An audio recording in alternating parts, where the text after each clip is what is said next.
नाही। पाकिस्तानची बोली तुम्ही बोलताय, तुम्हाला काय निशाने पाकिस्तान किताब मिळवायचंय? निशाने पाकिस्तान, पाकिस्तानची बोली बोलताय देशात राहून, आणि तुमच्या वक्तव्याचा वापर करून पाकिस्तान देशाची बदनामी जगभरात करतेय। मग ते राहुल गांधी असतील, नाही तर आणखी कोणी असतील, बाळासाहेब असते ना तर तुमचा कोर्ट मार्शलच केला असता आणि तुम्हाला तुमची जागा दाखवली असती।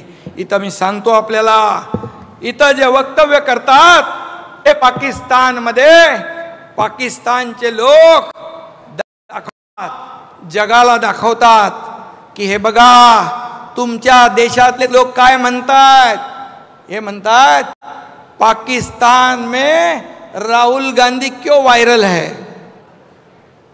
पाकिस्तान मध्ये त्याची एवढी मोठी लोकप्रियता झालेली आहे। आणि त्याचबरोबर दुसरं एक त्याच्यामध्ये आहे की हा एक आहे, काय म्हणाले, how did Rahul Gandhi become in Pakistani media. अरे तुम्ही पाकिस्तानमध्ये हिरो झाले, इथे भारताच्या विरुद्ध बोलून। तुम्ही पाकिस्तानमध्ये जरी हिरो झाला असाल तर पाकिस्तानमध्ये तुम्ही हिरो आणि भारतामध्ये झिरो, ही भारतातली जनता तुम्हाला केल्याशिवाय राहणार नाही। आणि म्हणून हे वक्तव्य तुम्ही जाऊन करता देशाच्या प्रधानमंत्र्याच्या विरोधात, लष्कराच्या विरोधामध्ये, हा देशभक्ती नाही, ही देशद्रोह आहे।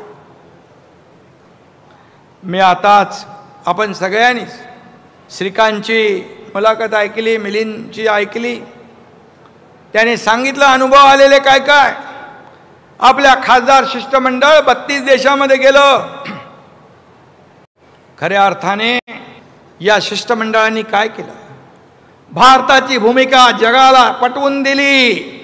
आम्ही किती अटॅक सहन केले, तेव्हा जेव्हा पापाचा घडा पूर्ण भरतो आणि मग सहन करण्याच्या पलीकडे आपण जातो, त्यावेळेस मग आम्ही ॲक्शन देतो, ती आम्ही दिली।